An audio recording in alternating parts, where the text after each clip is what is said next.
Part 1, The Awakening. So you know those memes that say how it started and how it's going? Well,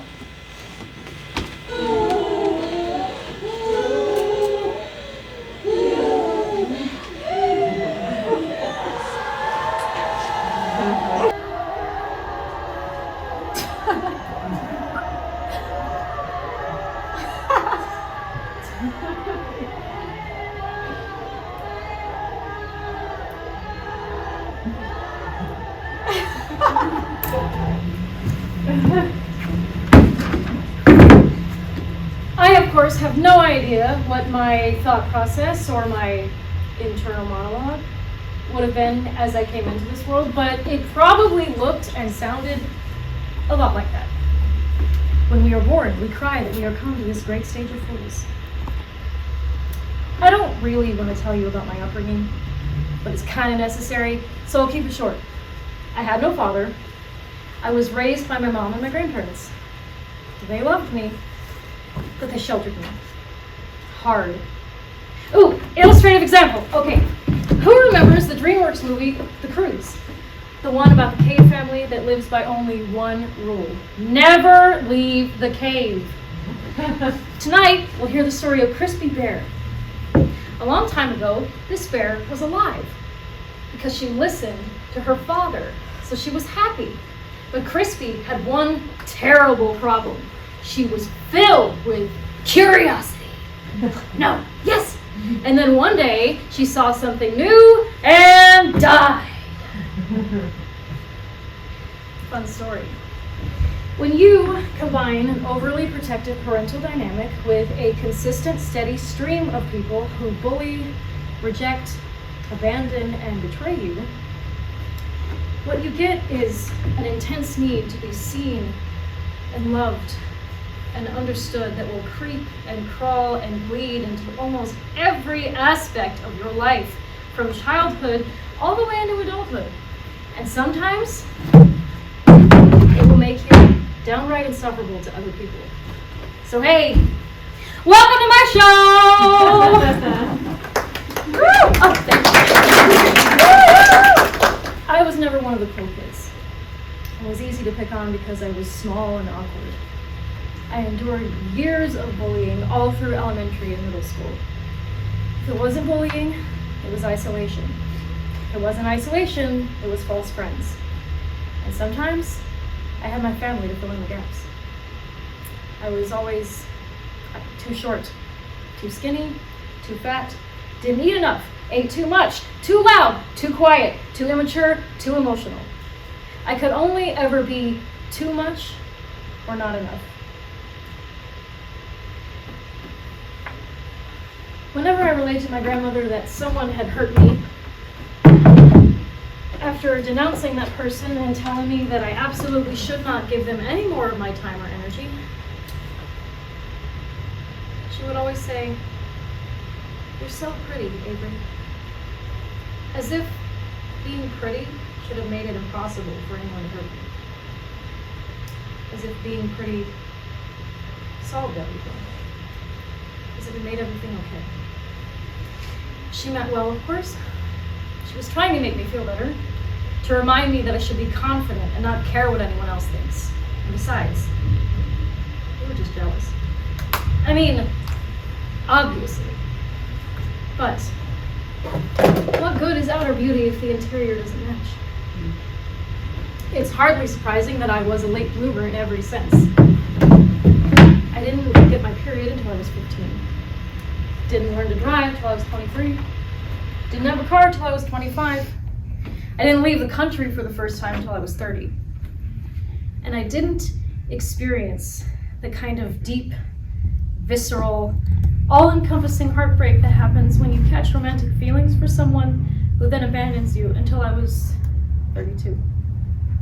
I am, of course, referring to what the kids these days are calling a situationship. So this next part might get confusing here for just a moment, but just stay with me.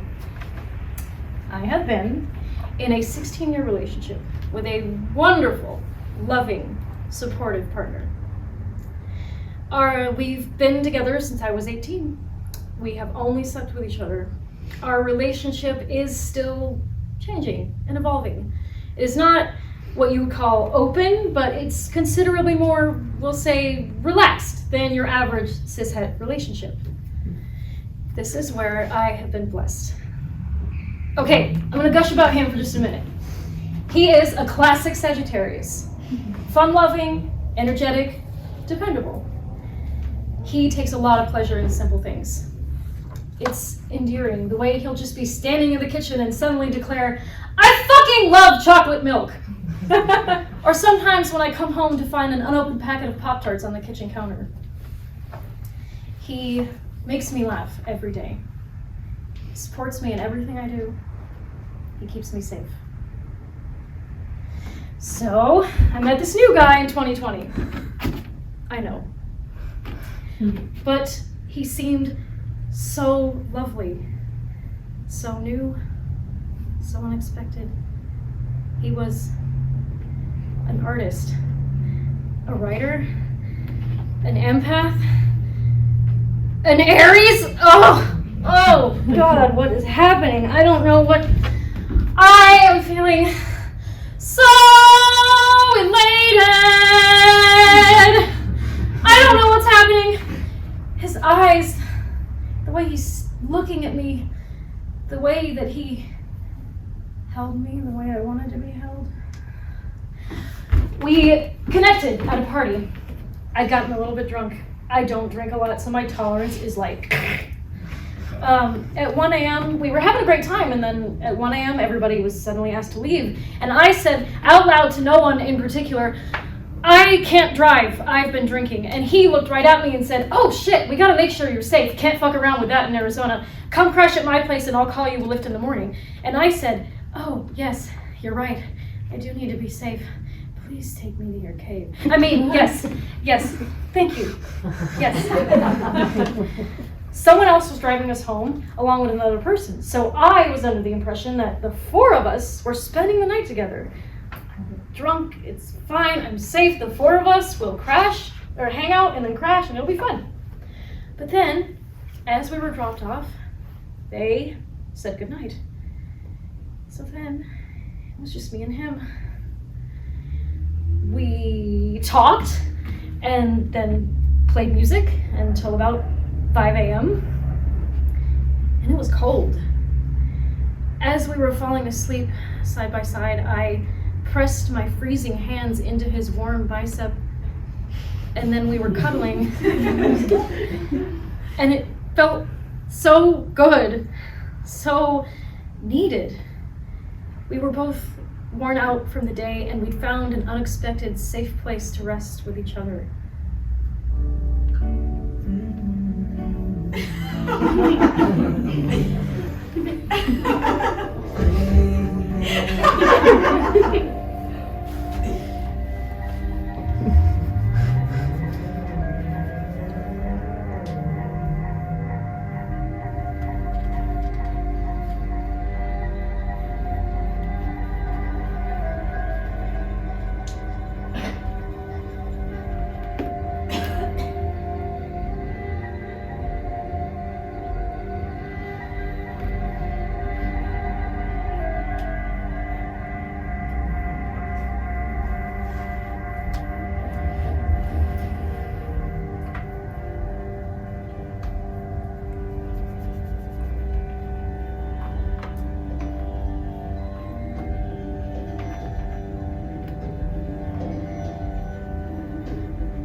Over the next few days, we are texting back and forth nonstop about all the music we like and all the plays we like, and I'm sharing some of my art with him and he's sharing his writing with me, and oh my God, it is all so exciting!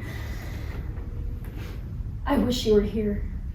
I really felt so calm when you spent the night before. It was also, I don't know, sensual. I'm so warm. I'm glowing. I just want to hold you. I want you holding me too. I want to lie in your arms and just breathe. I crave you. There, I said it. Oh, wow. I adore you. Oh, God!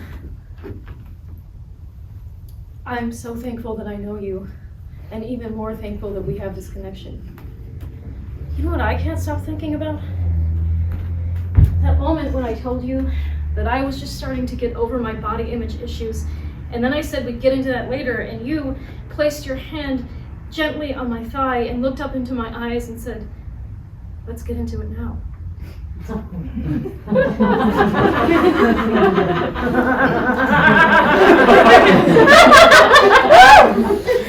That was just so loving.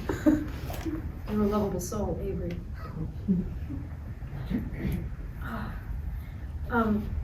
A week later, I'm at his place again. As before, we are cuddling and listening to music. And suddenly, I want to kiss him! This must have been the longest, slowest lead up to a kiss, like, ever. I am giving him every signal, but he doesn't budge until my lips are on his. And then we're making out, and oh, it's so good, so hot, so intense. Time seemed to stop. Oh my God, he's on me. I don't know how long we actually spent making out. It felt like hours. I, of course, didn't plan this, so I hadn't talked about it with my partner, but I suddenly wanted so much in that moment. I wanted everything with him. But I made the smart choice. The safe choice. The right choice. We should stop. I know, but I don't want to. I know, I don't either. But we have to. We have to. Okay, hang on, time out. I need a minute. Okay, let's. Oh my God. Oh, holy shit. It felt so good. Oh, my body. What is. Oh my God, I'm a woman. Oh, okay. This is where we are. Okay, it's gonna be okay. It's gonna be fine. Okay, he's still here. I should probably say something to him.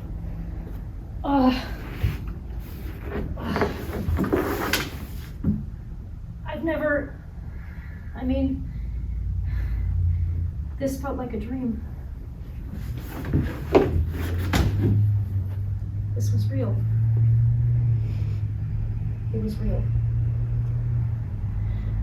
I am so high driving home from the experience all night and into the next day. It's all I'm thinking about. I would say it was like being 16 again, except that I experienced no such high when I was 16. Yes, I told my partner, and he wasn't thrilled, but he wasn't upset either. It was brand new territory, so we were just kind of figuring it out as we went along. Damn, I'm still thinking about last night. You taste so good, smell so good. I can still smell you too. I want more. Same. I'm biting my lip just thinking about it. I'll kiss it while you bite it. Please. And then he stabbed me. Obviously, we can't keep this going. It never ends well.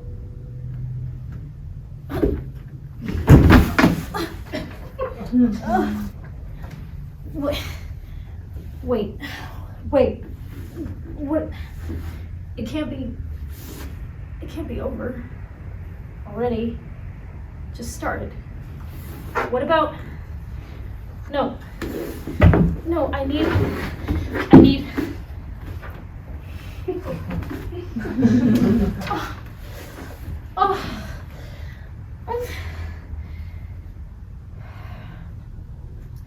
He grew increasingly distant. Over the following days and weeks, he maintained as little contact as possible. I tried everything. Conversations, affection.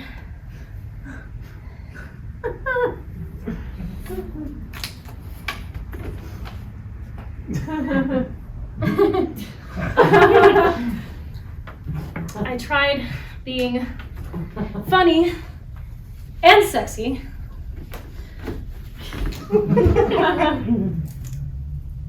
We drank the blood of some people, but the people were on drugs, and now I'm a wizard. All for nothing. If he replied at all, everything he said was just avoiding, dismissing. Just be honest with me, please. I deserve that. All I've been is honest with you. Okay, but we aren't talking like we did before. It doesn't feel good. I've been hurting. I need you to understand that. What do you want? Honestly, just another night like that first one we had. Because that was so good. Yeah, me too.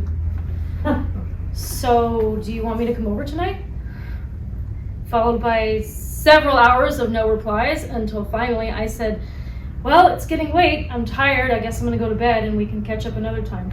No, come over tonight, right now. For what? You know what. Oh, shit. Oh, fuck. Okay. Let's see.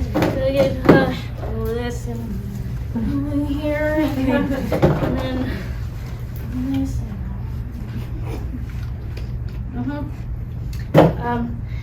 I didn't know what was going to happen or what to expect. But he pulled me into his arms and kissed me again.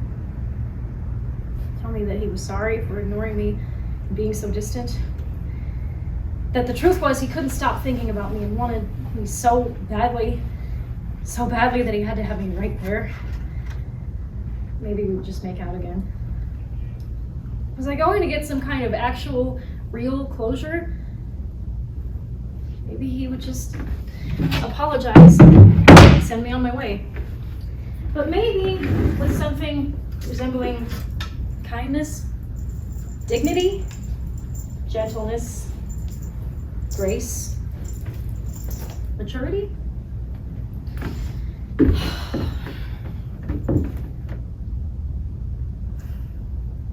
This is stupid. This is so stupid. Fuck. I feel bad. He said he didn't want me to go. He doesn't want me to do this. But I need to. I've made an active choice to do something. Shouldn't that feel good? Even if it is irresponsible. No. I'm doing what I want to do. I feel a strange sense of empowerment. I don't even know what I'm supposed to do here, but this is what I want to do. I want to do a bad, irresponsible thing. I feel weird. I don't know. But it'll be fine, right? I mean, he's going to talk to me. He has to. At the very least, we'll be able to have an open and honest conversation. I'm here.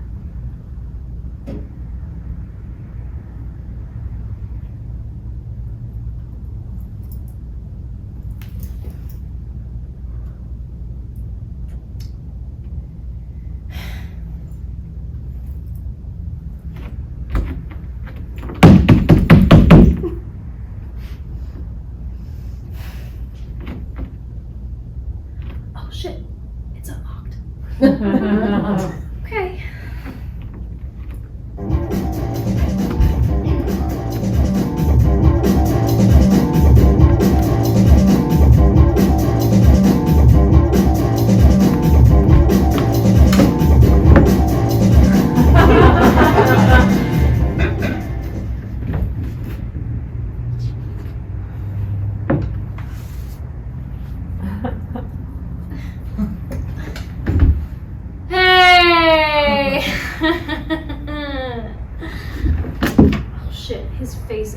so red. He is so fucked up. I don't think I should be here. Hey, what's up? What are you on?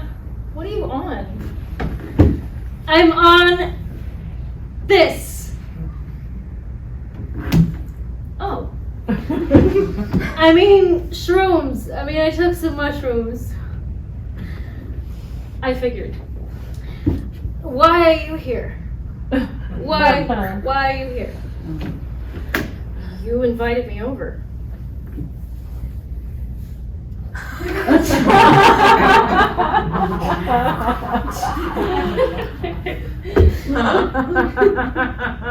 Did you miss me? Well, here I am. I'm glad you're here.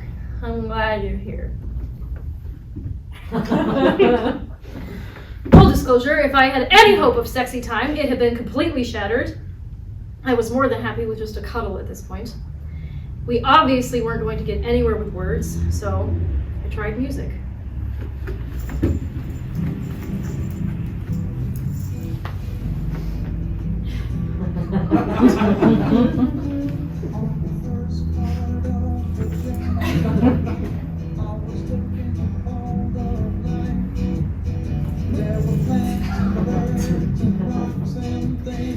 I missed you.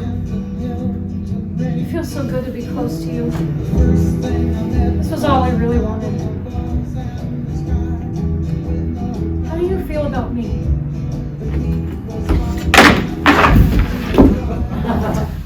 I love your jacket, Ariel. What? I love your jacket. It feels so good. I'm just gonna stay here. I'm just gonna stay right here.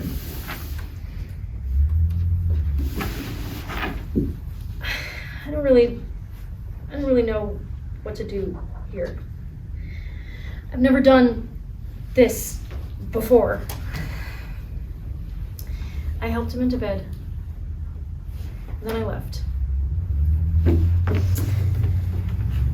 That evening wasn't enough to disenchant me. I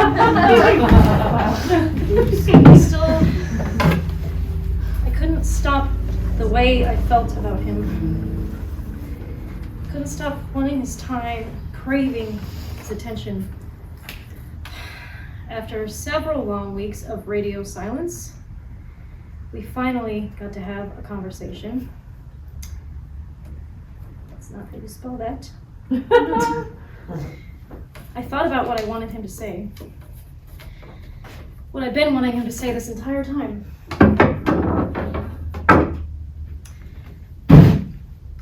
Avery, I'm sorry that we can't continue what we started.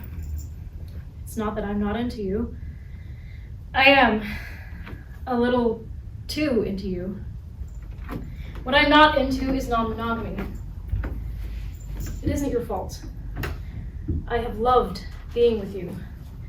I love your passion, your energy, and your fire. But I have to pursue what is in my best interest, which is something outside of what you can offer. I know this is hard. It's hard for me too. But I am grateful for the time we had together. I am grateful for you. It pains me to say this, but we can't see each other again. The temptation is too strong. And the only way for me to protect and honor myself is to keep my distance. I know that isn't what you want.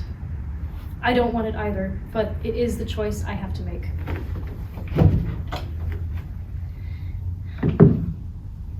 I never meant for either of us to get hurt. And I'm sorry it has to end this way. I won't forget you. I promise. Instead, it went like this.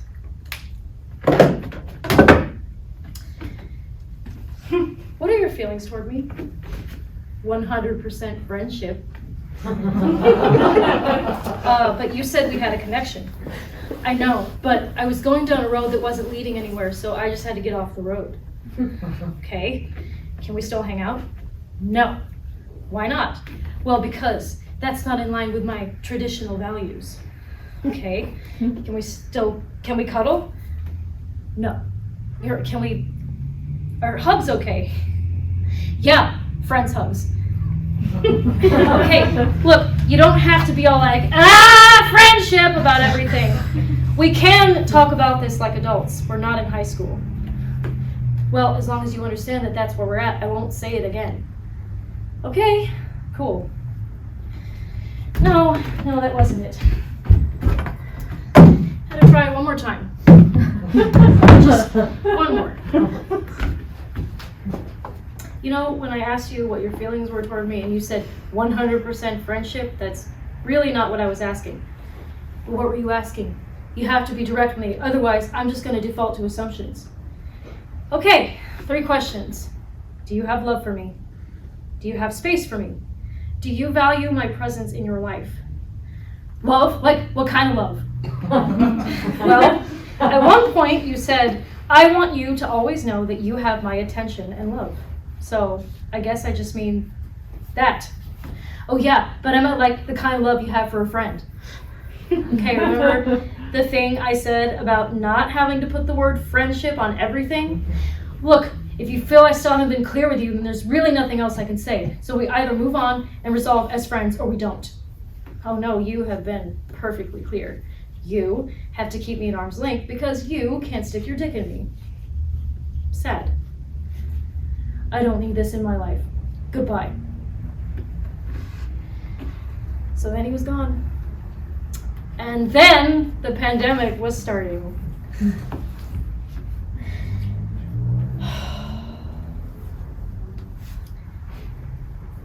Well, he's all you'd ever want. He's the kind I like to flaunt. He's taking mushrooms. And he never knows his place, 'cause he's lying on his face. He's a fuck boy. He's a fuck boy. Oh, whoa, whoa, he's a fuck boy. Talking about the dumbass fuck boy. And the fuck boy is gone.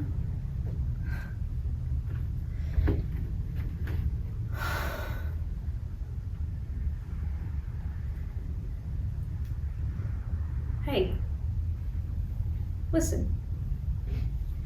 You are an incredible gift of a human, and he was blessed to get even a moment of your time and attention. But I don't understand. I was good to him, wasn't I? I was so good. I was honest, and I was patient, and I was kind. Love is patient. Love is kind. It does not envy, it does not boast, it is not self-seeking, it does not dishonor others.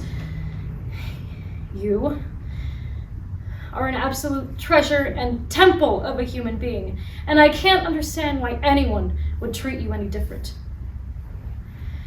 I don't understand. Didn't he feel what I felt? I love so deeply and so hard, so intensely.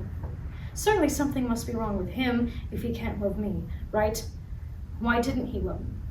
Why can't he love me? Wasn't I enough? I don't understand. I loved him. I loved him. I loved him.